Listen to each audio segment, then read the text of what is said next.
গল্পটা শুরু হচ্ছে ১৯২৩ সালের ৫ই এপ্রিল কায়রোতে এক ধনী ব্রিটিশ অভিজাত, নাম তার লর্ড কার্নারভন, জ্বরে কাতরাতে কাতরাতে মারা গেলেন। আর ঠিক সেই মুহূর্ত থেকেই জন্ম নিল এক অবিশ্বাস্য রহস্য, এক আতঙ্কের গল্প, তুতেনখামেনের অভিশাপ। বলা হয় সমাধির ঠিক প্রবেশপথেই নাকি লেখা ছিল এক ভয়ঙ্কর সতর্কবার্তা। কি লেখা ছিল জানেন? যে ফারাওয়ের শান্তিতে ব্যাঘাত ঘটাবে, মৃত্যু দ্রুত ডানায় ভর করে তার কাছে আসবে। মানে বুঝতেই পারছেন, এই একটা কথাই কিন্তু সব আতঙ্কের শুরু। আচ্ছা, ঠিক কি ঘটেছিল সেই রাতে? আসুন একটু মিলিয়ে দেখি। রাত ১:৫৫, লর্ড কার্নারভান মারা গেলেন। আর ঠিক ওই একই সময়ে গোটা কায়রো শহর ডুবে গেল অন্ধকারে, সব পাওয়ার চলে গেল। কিন্তু গল্পটা এখানেই শেষ না। হাজার হাজার মাইল দূরে ইংল্যান্ডে সেই রাতেই কার্নারভানের পোষা কুকুর সুশি হঠাৎ চিৎকার করে মারা যায়। ভাবুন একবার, এগুলো কি সব কাকতালীয়, নাকি এর পেছনে লুকিয়ে আছে আরও বড় কোনো রহস্য? লর্ড কার্নারভানের মৃত্যু তো ছিল স্রেফ একটা শুরু। এরপর থেকে যা ঘটতে শুরু করল, একের পর এক রহস্যময়, গাছ হোমছমে ঘটনা, যা মানুষের মনে রীতিমতো ভয় ধরিয়ে দিয়েছিল। বিশ্বাস করবেন, পরের কয়েক বছরে এই সমাধির সঙ্গে কোনো না কোনোভাবে জড়িত ছিলেন এমন মোট ২২ জন মানুষ। হ্যাঁ, ২২ জন অস্বাভাবিকভাবে মারা যান। সংখ্যাটা শুনলেই কিন্তু কেমন একটা লাগে, তাই না? এই তালিকাটা একবার দেখুন। আমেরিকান কোটিপতি, ব্রিটিশ শিল্পপতি, বড় বড় প্রত্নতাত্ত্বিক, কেউই যেন রেহাই পাননি। আর খবরে কাগজগুলো তো ছিলই। তারা প্রত্যেকটা মৃত্যুকে এমনভাবে ছাপাতে লাগল যেন এগুলো আর কিছুই না, খোদ ফারাওয়ের প্রতিশোধ। তবে সবথেকে অবাক করা, মানে একেবারে হতবাক করে দেওয়ার মতো প্রমাণটা ছিল অন্য জায়গায়। লর্ড কার্নারভান কিভাবে মারা গিয়েছিলেন তার বাঁ গালে একটা মশার কামড়ের ইনফেকশন থেকে, তাই তো? আচ্ছা, এবার শুনুন। ময়নাতদন্তে দেখা গেল রাজা তুতেনখামেনের মমির বাঁ গালেও ঠিক একই রকম একটা ক্ষতচিহ্ন। ভাবা যায়, ৩,০০০ বছরের পুরনো একটা চিহ্ন যেন সরাসরি ফারাওকে তার প্রথম শিকারের সঙ্গে মিলিয়ে দিচ্ছিল। তো এত সব ঘটনা শোনার পর একটা প্রশ্ন তো আসেই, সত্যি কি কোনো অতিপ্রাকৃত অভিশাপ বলে কিছু ছিল, নাকি এই সব কিছুর পেছনে ওই মরুভূমির বালির নিচে অন্য কোনো সত্যি চাপা পড়ে আছে? আচ্ছা, এই তুতেনখামেন আসলে কে ছিলেন? সত্যিটা হলো, তিনি কিন্তু কোনো বিশাল পরাক্রমশালী ফারাও ছিলেন না, বরং খুব অল্প বয়সের একজন রাজা ছিলেন, শারীরিকভাবেও বেশ দুর্বল। রাজপরিবারের মধ্যে বিয়ে হওয়ার ফলে ওনার অনেক জেনেটিক সমস্যা ছিল, যেমন ধরুন ক্লাবফুট, হাড়ের রোগ। ইতিহাসে তার ভূমিকাও তেমন বড় কিছু নয়।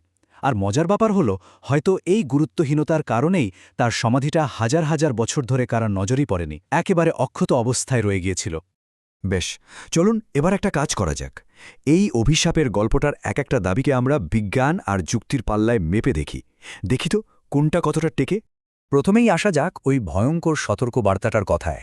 মৃত্যুর দ্রুত ডানা, এই কথাটাতেই তো পুরো অভিশাপের গল্পটা দাঁড়িয়ে আছে, তাই না? কিন্তু এর আসল সত্যিটা কি? আসল সত্যিটা হলো, ওই রকম কোনো লেখায় কখনোই ছিল না। হ্যাঁ, ঠিকই শুনছেন, পুরোটাই ছিল একজন সাংবাদিকের বানানো গল্প। আর খননকারী দল ব্যাপারটা নিয়ে মজা পাচ্ছিল, তাই তারাও চুপ করেছিল। ব্যাস, অমনি গল্পটা দামানলের মতো সারা বিশ্বে ছড়িয়ে পড়ল।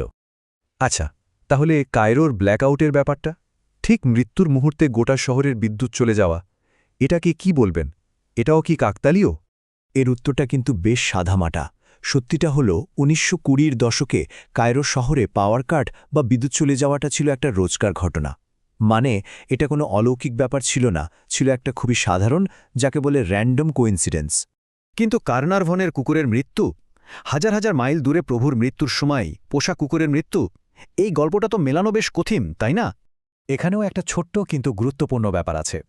টাইম জোনের হিসাবটা দেখলে বোঝা যায় গল্পটা আসলে একটু বাড়িয়ে বলা। কুকুরটা কিন্তু ঠিক একই মুহূর্তে নয়, বরং কার্নারভানের মৃত্যুর বেশ কয়েক ঘণ্টা পরে মারা গিয়েছিল। তাহলে প্রশ্নটা থেকেই যাচ্ছে, যদি অভিশাপ নাই থাকে, তাহলে এই যে এতগুলো লোক অসুস্থ হল, মারা গেল, এর কারণটা কি হতে পারে? বিজ্ঞানীরা এর একটা সম্ভাব্য প্রাকৃতিক ব্যাখ্যা দিয়েছেন। নামটা হলো অ্যাসপারজিলাস নাইজার। এটা কি জিনিস? এটা হলো এক ধরনের বিষাক্ত ছত্রাক বা ফাঙ্গাস, যা হাজার হাজার বছর ধরে একটা বন্ধ সমাধির ভেতরে দিব্যি বেঁচে থাকতে পারে। এর জীবাণু যদি নিঃশ্বাসের সঙ্গে শরীরে ঢোকে, তাহলে ফুসফুসে মারাত্মক ইনফেকশন হতে পারে। আর একটা কথা মাথায় রাখতে হবে, সেই সময় কিন্তু পেনিসিলিনের মতো অ্যান্টিবায়োটিক ছিল না। কিন্তু অভিশাপের গল্পের বিরুদ্ধে সবচেয়ে বড় প্রমাণটা কিন্তু যারা মারা গেছেন তাদের নিয়ে নয়, বরং যারা দিব্যি বেঁচে ছিলেন তাদের নিয়ে। একটু ভাবুন তো, অভিশাপ যদি সত্যি হতো তাহলে সবার আগে কাকে ধরত? অবশ্যই হাওয়ার্ড কার্টারকে, যিনি এই সমাধিটা আবিষ্কার করেছিলেন। অথচ তিনি আবিষ্কারের পরেও দিব্যি ১৬ বছর বেঁচেছিলেন। আর লেডি এভলিন হার্বার্ট, যিনি প্রথম নারী হিসেবে সমাধিতে পা রেখেছিলেন, তিনি বেঁচেছিলেন আরও ৭৭ বছর। এমনকি যে ডাক্তার মমির ময়নাতদন্ত করেছিলেন, তিনিও ৮৭ বছর বয়স পর্যন্ত বেঁচেছিলেন। এই তথ্যগুলো কিন্তু অভিশাপের পুরো গল্পটাকেই একটা বড় প্রশ্নের মুখে ফেলে দেয়। এই অভিশাপ নিয়ে যখনই হাওয়ার্ড কার্টারকে প্রশ্ন করা হতো, তিনি খুব সহজ একটা উত্তর দিতেন। বলতেন, আমি তো এখনও বেঁচে আছি, এর থেকে বড় প্রমাণ আর কি হতে পারে? তাহলে এই পুরো অবিশ্বাস্য গল্পটা থেকে আমরা কি বুঝলাম? তুতেনখামেনের আসল উত্তরাধিকারটা আসলে কি? ব্যাপারটা ভাবলে বেশ অবাক লাগে, তাই না? যে মিডিয়া একটা মিথ্যে অভিশাপের গল্প তৈরি করেছিল, সেই অভিশাপই কিনা প্রায় ভুলেই যাওয়া এক বালক রাজাকে ইতিহাসের সবচেয়ে বিখ্যাত ফারাও বানিয়ে দিল। এক কথায় তাকে সেই অমরত্ব এনে দিল যা হয়তো ৩,০০০ বছর আগে তিনি পাননি। কারণ প্রাচীন মিশরীয়রা বিশ্বাস করতেন, যতদিন নাম মনে রাখা হয় ততদিনই মানুষ বেঁচে থাকে। আর সেই হিসেবে তুতেনখামেন আজও আমাদের মাঝে বেঁচে আছেন।